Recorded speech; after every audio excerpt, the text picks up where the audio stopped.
የ2026 የጥበብ አዋርድ የዓመቱ ልዩ ተሸላሚ እጅግ ዝነኛና ተወዳጁ ድምፃዊ ቴዎድሮስ ታደሰ። ከእናንተ የምጠይቀው ምንም ነገር ስለ ቴዎድሮስ ዝና፣ ስለ ቴዎድሮስ ማንነት ከእናንተ ቆሜ መስቀል ግን I need a prayer። ጸሎት አድርጉለት። የዛሬው የጥበብ አዋርድ የመድረክ መሪ ዘርፍ ሽልማት ተሸላሚ ራሱን በሚያስተዋውቅበት ሰላምታ ሰውን አክባሪ ላዛና ሞክራለሁ። ለዚህም ዝግጁ ነኝ። ታማኝ ይባላለሁ። ሽልማት አልፈልግም።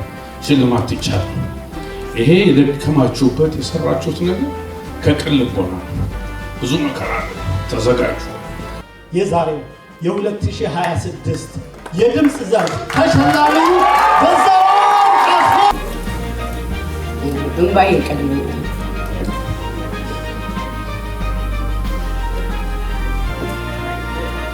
በመጀመሪያ እዚህ ቦታ ላበቃኝ በሕይወት አቆይቶ ለዚህ ምስጋና እንድበቃ የረዳኝ የፈጣሪ እግዚአብሔር ለማርያም ለኢየሱስ ክርስቶስ ምስጋና ይገባል።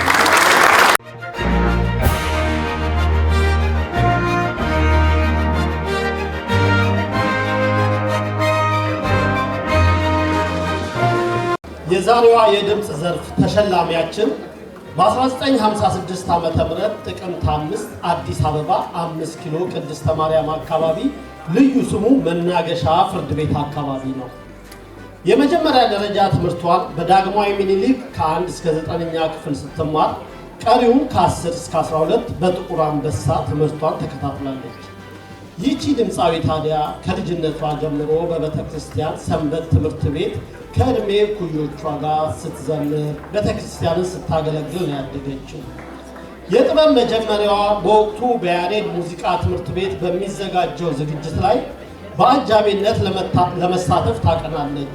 ዝግጅቱም ወደ መድረክ ለመቅረብ በተቃረበበት ጊዜ ዝግጅቱ ላይ የሚሳተፈው ድምፃዊ በመቅረቱ እኔ ድምፅ ሞክራለሁ ትላለች። ከዛም የልጁን ዘፈን ተሰጥቷት በብቃት መድረኩን ታደምቃለች። ታዲያ ይህቺ ልጅ ከዛ ጊዜ ጀምሮ ወደ ሙያው ትሳባለች። በመቀጠልም በጃርሜዳ በሚዘጋጀው ዝግጅት ላይ የክቡር ዘበኛ ባንድ አቀንቃኝ የሆነውን አንዱን ዘፈን ወዛደሩ ጓዴ የሚለውን በወቅቱ አይነ ኮከብ ወይም በአይነ ስውራን የተደራጀ ባንድ ጋራ ታቀርባለች። ጎን ለጎንም የክቡር ዘበኛ ኦርኬስትራ ስለነበር የነሱን ባንድ ዘፈን ስለዘፈነች በባንዱ ውስጥ ያሉ ጉምቱ ድምፃውያን ጥላሁን ገሰሰ፣ ብዙነሽ በቀለ፣ ተፈራ ካሳ እንዲሁም ሙሉ የባንዱ አባላት አድናቆትን ቸሯት። ይህቺ ድምፃዊ ስትናገር እድለኛ ነኝ፣ ከጅማሬ ጀምሮ ከነ ጥላሁን ገሰሰ፣ አለማየሁ እሸቴ፣ መሐሙድ አህመድ፣ አስናቀች ወርቁ ባሉበት መድረክ ከከተማ መኮንን ጋር በክራር ተሰለፉ። በዛ ጊዜም በብርሃን የተገኘች አርቲስት በሚል በየጋዜጣው ስም መውጣት ጀመረ ትላለች። በትዝታ ወደ ኋላ ተመልሳ በዛም ጊዜ በያሬድ ሙዚቃ ትምህርት ቤት ንቃት እየተባለ በዓለም ፀሐይ ወዳጆ በሚሰጠው ትምህርት ግርማ ጋንጅ የቫዮሊኑ መምህር አማን ኢብራሂም አሁን ለመድረሷ ትልቅ አስተዋጽኦ አላቸው። ከዛም በ1970 በብሔራዊ ቲያትር ቤት በወጣው ማስታወቂያ ተወዳድራ 4 ወንድ 4 ሴት አልፈው ተቀጠሩ። ሁሌም ለአዲስ ዓመት በሚዘጋጀው የሙዚቃ ድግስ በተወዛዋዥነትና በአጋዥ ድምፃዊነት ተሰለፈች። በብሔራዊ ቲያትር ቤትን የባህል ቡድን ውስጥ ለ4 ዓመታት በተወዛዋዥነትና በሙዚቃ በድምፃዊነት አገልግላለች። ይህን ችሎታዋን ያየች በጊዜው የራስ ቲያትር ቤት ስራ አስኪያጅ የነበረችው አልማዝ ወይዘሮ እልፍነሽ ይፍሩ የሚባሉ የምሽት ክለብ ወዳላቸው ሰው ዘንድ ወስዳ አስቀጠረቻት። እዛም ከከተማ መኮንን ጋር እየሰራች ሙያዋን እያዳበረች መጣች። ለሙያዋም እድገት የከተማ መኮንን ግንባር ቀደም ተጠቃሽ ነው። እንግዲህ ያኔ ነው በሰው ልብና አይምሮ ውስጥ ታትሞ የቀረውን የትዝታ ንግሥት ያስባላትን የትዝታ ዘፈን ማንጎራጎር የጀመረችው። ከ3 ዓመት የምሽት ቤት ሥራ በኋላ በዓለም ፀሐይ ወዳጆ አማካኝነት በሱፐር ሴኒክ ሙዚቃ ቤት ከሮሃ ባንድ ጋር የመጀመሪያ ካሴቷን ሰራች። ከዛም ከዳዲሞስ ባንድና ከኢትዮ ስታር ባንድ ጋር በጊዮን ሆቴል በተለያዩ የምሽት ክለቦች ከበርካታ አርቲስቶች ከነጥላሁን ገሰሰ፣ አለማየሁ እሸቴ፣ ፀሐዬ ዮሐንስ፣ አረጋኸኝ ወራሽ፣ ተሾመ ወልዴ፣ ግርማ ጨብሳ፣ ጌታቸው ካሳ፣ ቴዎድሮስ ታደሰ፣ መሐመድ ጠዊልና ሌሎችም ጋር አብራ ሰርታለች። ይህች ድምፃዊት ወደ አሜሪካና ካናዳ አቅንታ ጥበባዊ ስራዎቿን ለአድናቆቿ አቅርባ በስተመጨረሻም ኑሮዋን በዚህ በአሜሪካ አድርጋ ለበርካታ ዓመታት በዋሽንግተን ዲሲ ባሉ የምሽት ክለብ ሰርታለች። ከነዚህም በጥቂቱ በመጀመሪያ በነጋሪት ሬስቶራንት በአመሃ እሸቴ ተቀጥራ ከኤፍሬም ታምሩ ጋር 3 ዓመት ሰርታለች። ከዛም በሚስተር ሄነሪስ ለ9 ዓመት አንጋፋ ሙዚቀኞች ከነ ቴዎድሮስ መኮንን፣ ዓለም ሰገድ፣ ቴዎድሮስ ምትኩ ጋር ሰርታለች። እንዲሁም አምባሰል፣ ዱከም በሚባሉ የምሽት ክለቦች እየተዘዋወረች ሰራች። በአሜሪካና በአውሮፓ ከተሞች እንዲሁም በኢትዮጵያ ክፍለ ሀገር እየተዘዋወረች ስራዎቿን አቅርባለች። አሜሪካ ከመጣችም በኋላ ለመኖር የሚል ሲዲ እና ከተለያዩ ድምፃውያን ጋር በመሆን የታተመም ሲዲ አላት። አንደር አፍሪካ በሚል ዶክመንተሪ ፊልም የትዝታ ዜማዋ ማጀቢያ ሆኗል። አሁን ደግሞ በእግዚአብሔር ፍቃድ ያንተን ላንተ በሚል እሳቤ ወደ ቤቱ እንዲያስገባት ደጅ ጥናት ላይ ትገኛለች። 3 መንፈሳዊ መዝሙሮችም ለእምነቱ ተከታዮች አበርክታለች። እነሱም ላዘነው ልቤ ወይም ይቅርታ ልበል፣ ፈራው ወይም ቀኑ ከረፈደ፣ የአዲስ ኪዳን ብስራት ወይም ገብርኤል ናቸው። በቀሪውም ጊዜዋ እግዚአብሔርን ለማገልገል ከልብ ትመኛለች። የዛሬው የ2026 የድምፅ ዘርፍ ተሸላሚው በዛወርቅ አስፋው።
እውነት ነው። ብዙ ነገር ሳስብ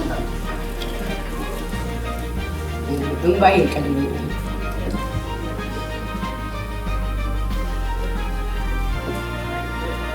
በመጀመሪያ እዚህ ቦታ ላበቃኝ በሕይወት አቆይቶ ለዚህ ምስጋና እንድበቃ የረዳኝ ለፈጣሪ እግዚአብሔር ለማርያም ለኢየሱስ ክርስቶስ ምስጋና ይገባል።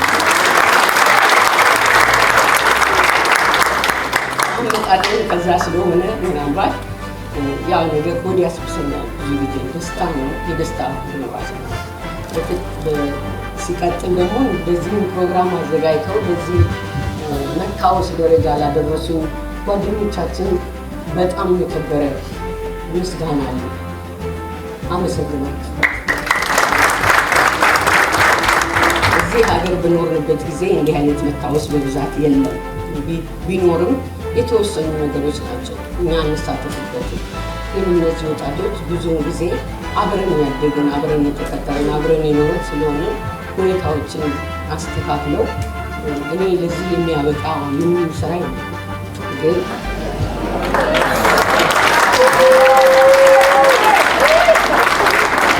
እግዚአብሔር ይመስገን በእግዚአብሔር ብርታት ህዝብ ውስጥ በህዝቡ ልብ ውስጥ ገብቼ ነው ያለው። በተጨማሪ ላመሰግን የምፈልገው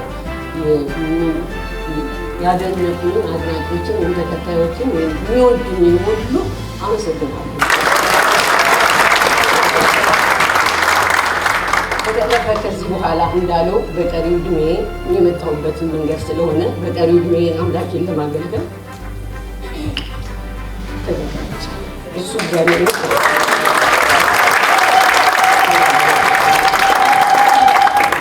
በዚህ አጋጣሚ ልጆቼን፣ ቤተሰቦቼን፣ ጓደኞቼን ሁላችሁንም እህቶቼን፣ የሙያ ጓደኞቼን በሙሉ አመሰግናችኋለሁ።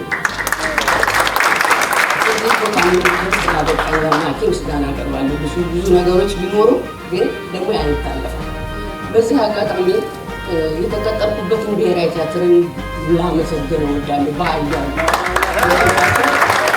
አርቀው ጸባይ እንዲኖረኝ ትዕግስተኛ እንዲሆን በብዙ ነገር አርቆ ማንኛውንም ነገር ችሌ እንዲኖር መሳቅም ማዘንም መጎዳትም ብዙ ነገር ስላለ በዓለም በመኖራችን ውስጥ ያንን ነገር ችዬ እንዲኖር ብሔራዊ ቲያትር ስም መጥራት ባችን ጠቅላላ ብቻ ብሔራዊ ቲያትር ተቀጥሬ ነው ይህን ዲስፕሊን አፍርቼ ከተለያዩ ባንዶች ጋራ ሰላም ማለ የመጀመሪያ ስራ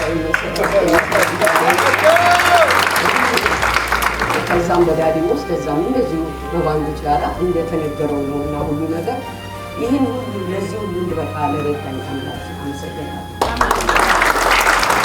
ከዚህ በቃ በሚኖርበት ጊዜ ቤት ውስጥ ሳይኖረኝ አብሮ የሚያሳልፉ ጓደኞቼ ብዙ ምስጋና አለኝ። አመሰግናችኋለሁ። በባዳቸው ብዙ ነገር ስላለ ወደዛ ለመግባት አልፈልግም፣ ግን እግዚአብሔር የተመሰገነ ነው። እዚህ አይነት እድሜ ውስጥ ደርሰናል እና ቀሪውን ጊዜያችን እንዲባረክልን፣ ሀገራችንን ሰላም እንዲያደርግልን፣ የሞቱትን ነፍስ እንዲማርልን፣ አሁን በሀገራችን ውስጥ ያለውን ሰላም ማጣትና እንደዚህ አይነት ችግሮችን ሁሉ እግዚአብሔር እንድታደገን እመቤታችን ቅድስት ኪዳነ ምሕረት እንድትጸልይ ከልጇ እንድታማልደን ሀገራችን ሰላም እንዲሆን እመኛለሁ።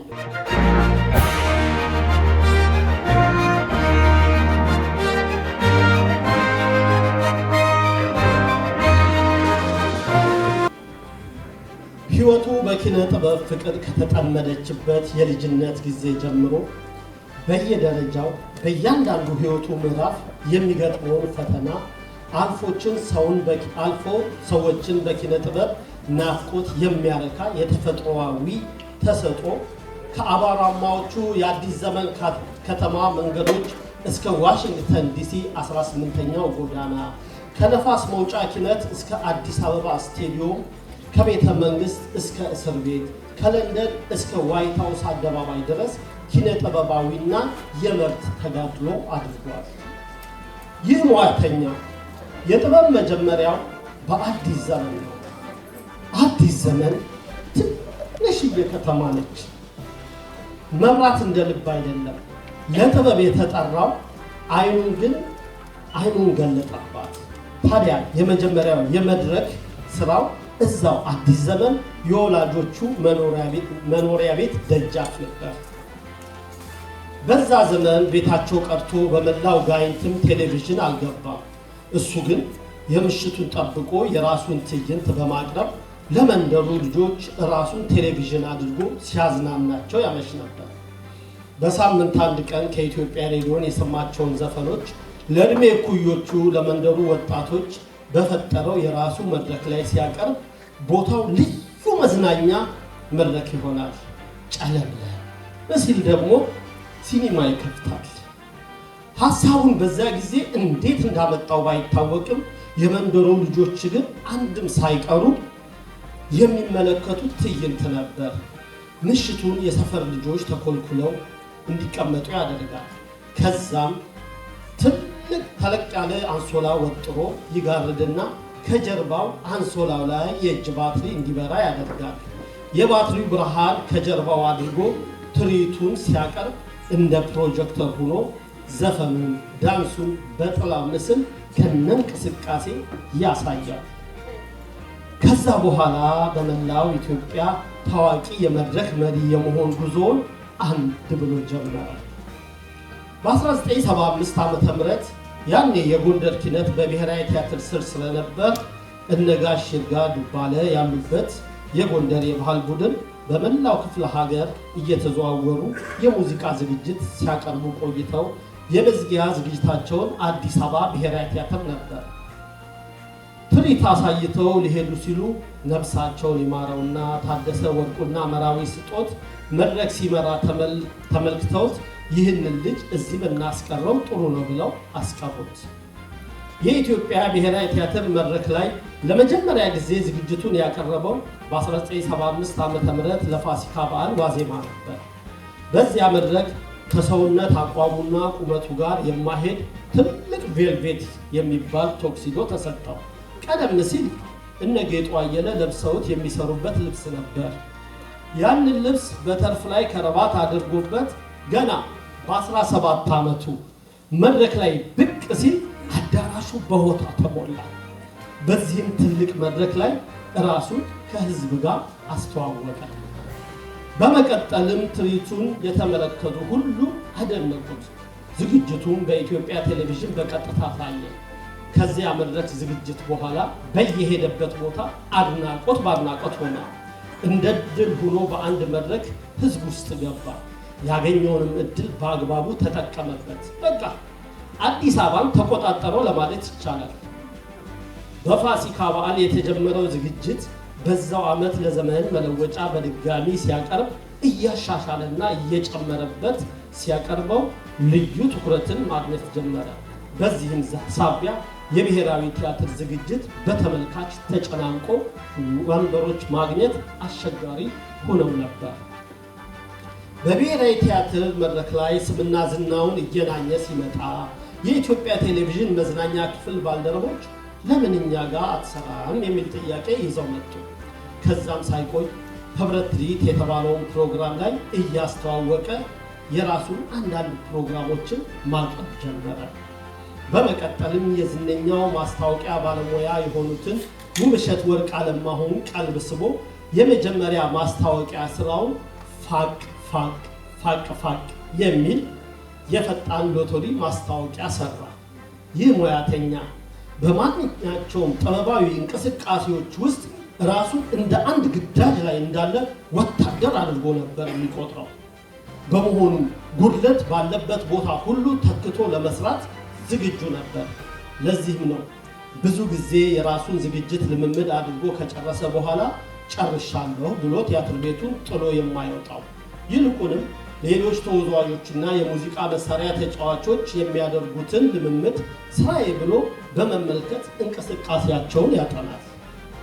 እንደ አብነትም ህዝብ ለህዝብ ኢትዮጵያ የተባለው የኪነት ቡድን ትርኢቱን ለማሳየት ወደ ተለያዩ የአውሮፓና የአሜሪካ ከተሞች በሄደበት ወቅት የቡድኑ አባላት አሜሪካ ላይ ሲጠፉ እሱ የከበሮ መቺውን ቦታ ሸፍኖ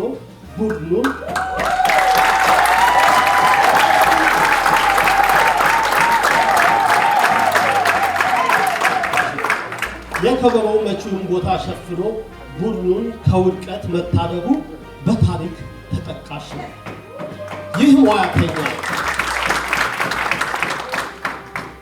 ይህ ሙያተኛ እየተዝናና ህዝብን የሚያዝናናበትን ተድላና ደስታ የሚሰጠውን የሙያ ብቃቱንና የታዋቂነቱን ጸጋ ትቶ የሀገር ክብር መሰዊያ ላይ አንጥፎ ራሱን ለመስዋዕትነት አቀረበ።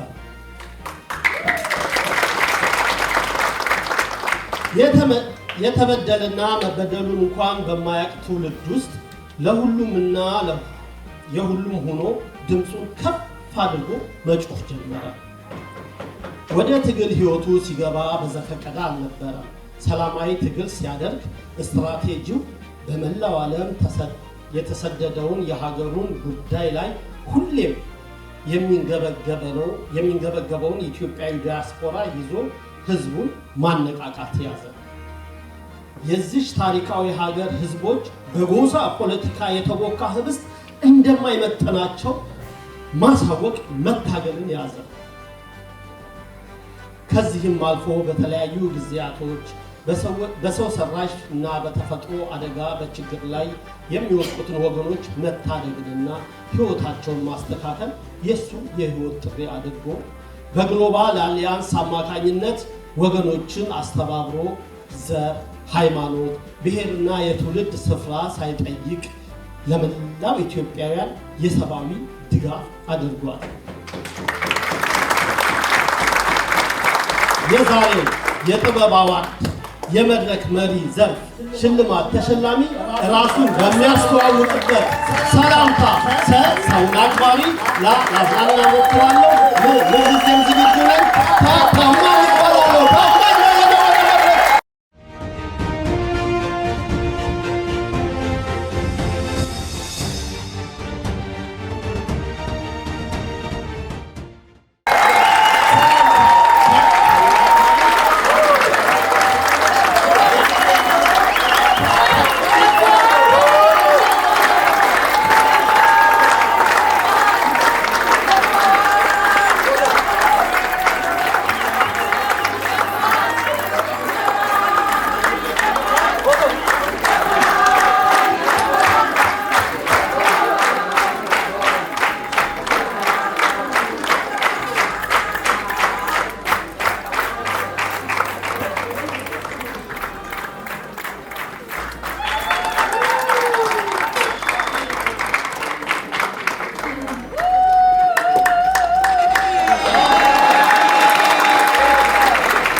ታማኝዬ እንግዲህ የተሰማህን ስሜት አጋራ።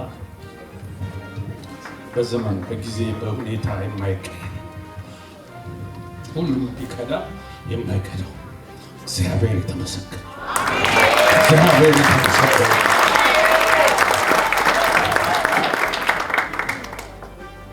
አልመጣም ነበር አንደኛ ለኩሪ አንዴ እሺ ስላልኩ ቃሌን መስበር ከበደኝ። ሁለተኛ ጓደኛዬ ንጉስ አላስቀምጥ ስላለኝ ነው እንጂ መምጣት አልፈልግም። ሽልማት አልፈልግም። ሽልማት ይቻላል። ይሄ የደከማችሁበት የሰራችሁት ነገር ከቅን ልቦና ብዙ መከራ አለ። ተዘጋጁ። ብዙ እንቅፋት አለ። እኔ ሀገሬን እወዳታለሁ። የአያሌው መስፍንን ቁጭትና ቁስል ሸራ ኢትዮጵያን እወዳታለሁ። ግን በመውደዴ በዚህ ልክ ጎዳለሁ ብዬ አስቤ አላውቅም። በዚህ ልክ ይዘመትብኛል ብዬ አስቤ አላውቅም። 24 ሰዓት ኢትዮጵያ እኔ ከተኛው አንድ ነገር ትሆንብኛለች የሚል ስስት ነው የነበረኝ። ለዚህ ያተረፍኩት ቁስል ብቻ ነው። በቃኝ ብያለሁ። ስለዚህ ወደፊት ኑዛዜ ስላለ ኑዛዜ ለሞት ብቻ ነው። ግን እኔ በህይወት ቆሜ የወንኩትን ሁሉ እናገረዋለሁ አንድ ቀን በቅርብ።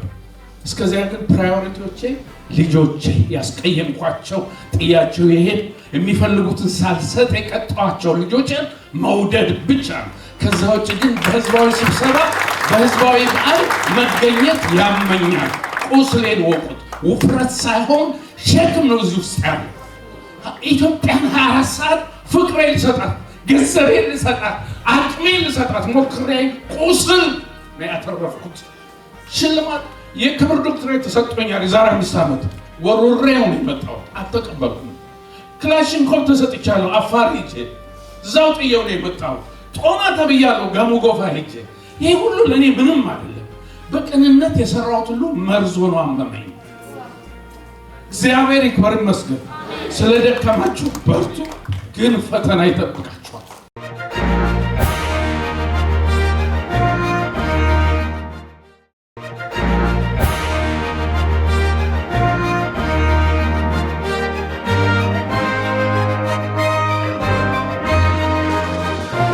የዓመቱ ልዩ ተሸላሚ በ1970ዎቹ በኢትዮጵያ ሙዚቃ ሲነሳ በዚያ ዘመን ወደ ሙዚቃው ዓለም ከተቀላቀሉ ባለሙያዎች አንዱ ሲሆን በግሩም የሙዚቃ ጨዋታውም ከፍተኛ ዝናን አግኝቷል። በአዲስ አበባ ከተማ ዳክሰን ሰፈር በ1957 ዓመተ ምህረት ነው የተወለደው። ገና በለጋ ዕድሜው ከወንድሙ ጋር በመሆን በገነተ ጽጌ በቅዱስ ጊዮርጊስ ቤተክርስቲያን በዝማሬ አገልግሏል። በተፈሪ መኮንን ትምህርት ቤት ባንድ ውስጥ ሲሰራ ብዙዎች ወደፊት ዕውቅ ሙዚቀኛ እንደሚሆን ተንብየውለታል። በቀበሌና በወረዳ ኪነትም ውስጥ ገብቶም አገልግሏል። በ1973 ስቴሪዮ የምሽት ክለብ ተቀጥሮ ሲሰራ ከፍተኛ አድናቆትን አገኘ። ጎን ለጎንም የሰርግ ስራዎችን ይሰራ ነበር። በአንድ አጋጣሚ የታላቁን ድምፃዊ ሙሉቀን መለሰን አገሯ ሐዋሳ ነገና የሚለው ሙዚቃ ግርም አድርጎ ሲጫወት ሙሉቀን የሰርጉ ታዳሚ ነበርና ትልቅ ድምፃዊ እንደሚሆን ገና በማለዳው ነግሮት አበረታታው። በተለያዩ መድረኮችም የጥላሁን ገሰሰን፣ ምኒልክ ወስናቸውን፣ የሙሉቀን መለሰን ዘፈኖች ከመጫወቱ ባሻገር እጅግ አድርጎ ስራዎቻቸውን ይወድ ነበረ። በዚህ ድንቅ ወጣት ችሎታ የተደነቀው የነጋሪት ሙዚቃ ቤት በኢትዮ ስታር ባንድ አጃቢነት የመጀመሪያ ካሴቱን በ1977 ዓ.ም አሳተመለት። በ1978 ዓ.ም በዓመቱ ሁለተኛ አልበሙን አውጥቶ በድጋሚ ብቃቱን አሳየ። በ1979 ዓ.ም አሁንም በዓመቱ አምባሰል ሙዚቃ ቤት አሳታሚነት ነፃነት መለሰ፣ ኩኩ ሰብስቤና ባረጋኸኝ ወራሽ ጋር በመሆን በጋራ ያወጡት ካሴት እጅግ ተወዳጅ ሆነ። ዓመት ጠብቆ ከሙዚቃ አድናቂዎቹ ጋር መገናኘትን አስለምደዋልና በዓመቱ በ1980 ዓ.ም ከተወዳጆቹና አንጋፋዎቹ ባለሙያዎች ሂሩት በቀለ፣ መልካሙ ተበጀና ፀሐይ ዮሐንስ ጋር ያወጡት ሙዚቃ ከተጠበቀው በላይ ዝነኛና ተወዳጅ አደረገው። አሁንም በዓመቱ በ1981 በኢትዮ ስታር ባንድ አጃቢነት ዘመን የማይሽረው ምርጥ ስራ አቅርቦ መላውን የሙዚቃ አፍቃሪ አስደምመው። ይህ ካሴትን አውጥቶ በዓመቱ ይመለሳል ተብሎ ሲጠበቅ በሁለተኛ ዓመቱ በ1983 ዓ.ም ስድስተኛ አልበሙን ካሰፉ ደባልቄ ጋር እጅግ ምርጥ ስራን ካችሁ ካለ አለ። መቼም ይህ ድንቅ ባለሙያ በዓመቱ በ1984 አሁንም እንደተጠበቀው በሮሃ ባንድ አጃቢነት ያሳተመው ካሴት ድንቅ የሚለው ቃልም አይገልጸውም። ተመልሶ በዓመቱ በ1985 በኢትዮጵያ የመጨረሻ የሆነውን 8ኛ ካሴቱን አቅርቦ እንደተወደደ ወደ አሜሪካን ሀገር ተሰደደ። አሜሪካን ከከተመ በኋላ ግን ለአድማጭ አከታትሎ ያለማቋረጥ የሰጠውን ስራዎቹን ጊዜ ወስደው ያዳምጡ በሚል ይመስላል ባልተለመደ አኳኋን ከ9 ዓመት በኋላ አልበሙን አወጣ። በኢትዮጵያ አልበሙ በጊዜው እጅግ ተወዳጅ እንደነበረ ብዙዎች ይመሰክሩለታል። ይህ ስራው እስከ አሁንም ከድንቅ ስራዎቹ መካከል ጎልቶ ይጠቀሳል። ከዚያ በኋላ ሌሎች አልበሞችንም አበርክቷል። ዘለሰኛን ጨምሮ በርካታ ዜማዎችን በብቃት ተጫውቷል። ለቁጥር የሚያዳግቱ በርካታ የሙዚቃ መድረኮች ላይም ስራውን አቅርቧል። ይህ ድንቅ ባለሙያ ለጥቂት ጊዜያት በሀገሩ ገብቶ የኖረ ቢሆን በአሁኑ ሰዓት በሰሜን አሜሪካ በመኖር ላይ ይገኛል። በአጠቃላይ 33 ዓመታትን በአሜሪካ አስቆጥሯል።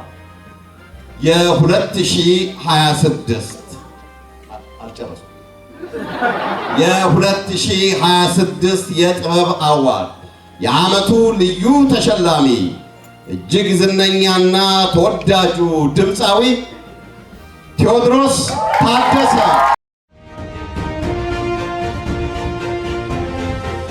ሙዚቀኛ ኢሳያስ ታደሰንና ልጁን አሜን ቴዎድሮስ ታደሰን በክብር ወደ መድረክ እንጋብዛለን።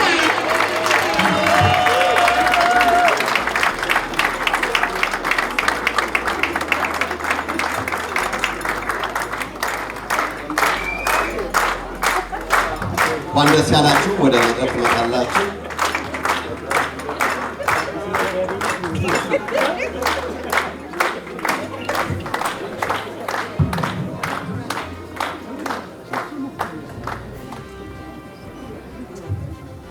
እናመሰግናለን። ከረጅም ዓመት በኋላ ከኢሳያስ ጋር መገናኘታችን ነው። በ2006 ከአስቴር አወቀ ጋር አትላንታ ኮንሰርት የመጨረሻ የተገናኘ ነው። ከረጅም ዓመት በኋላ ነው ያለው። እንኳን ደህና መጣችሁ። ተወዳጁ ድምፃዊ ቴዎድሮስ ታደሰ የዓመቱ ልዩ ተሸላሚ ነው። ኢሳያስ ታደሰንና ልጁ አሜን ታደሰን እጅግ አድርገን እናመሰግናለን። ሁለታችሁም የተሰማችሁን ነገር ወንድማችሁንና አባትሽን ወክለሽ አጭር ነገር ታደርጋላችሁ። አንተ ልጀምር።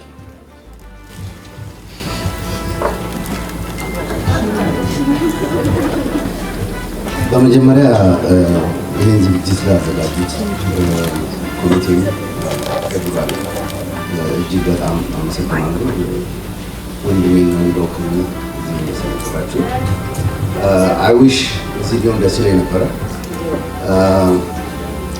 ሂዝ ሜዲኬሽን right now treatment እየወሰደ ነው። እኔ ጋር ነው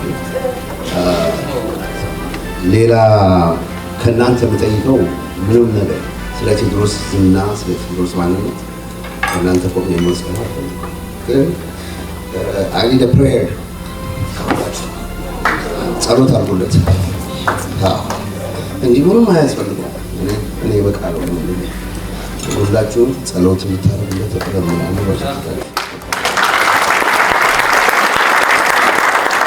ብዙዎች ስለ ቴዎድሮስ ተናግረዋል። ከእኔ ይበልጥ እኔ እንደውም ቴዲ ዘፈን ሲጀምር አልነበረ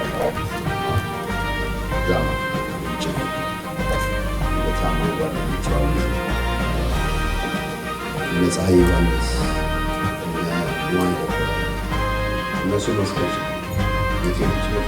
ሆን ግን አሁን ባለው ሁኔታ ትንሽ ያመረ ስለሆነ ስለዚህ ሁላችሁ ይህንን ሽልማ ስላቀረባችሁለት በጣም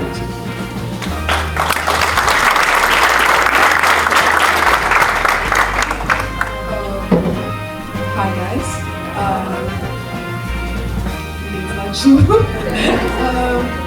I'm going to be saying my speech in English. I want to thank you guys for this award, and I think this means a lot to my dad, and I'm very grateful for him. And I think that he's very talented, really hardworking, and I do believe that he deserves this award. I have so much love for him. And a lot of people have so much love for him, and I thank my family for the support and, you know, like the journey along the way and stuff. I think, yeah, he's a very talented person. He's a great person to like kind of role model. I don't know what to do. But yeah, like he's a really great person. And like Sai says, you know, keep them in your prayers and stuff. I hope next award or next ceremony, and I hope he can perform and come to the next one.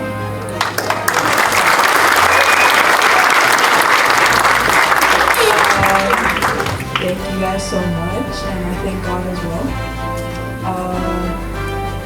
That's it. Thank you guys so much.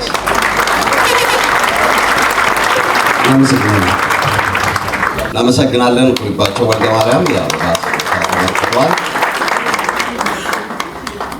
ከአትላንታ እንግዲህ እዚህ ነው የተገኙት መሀከላችን። እጅግ አድርገን እናመሰግናለን። የቴዎድሮስ ጤንነት ደግሞ ተመልሶ ደግሞ በመድረክ ላይ ተገኝቶ ይህንን የሚወደውን ሕዝብ የሚያመሰግንበት ቀን ሩቅ እንደማይሆን ተስፋ እናደርጋለን። እጅግ አድርገን እናመሰግናለን ስለመጣችሁ።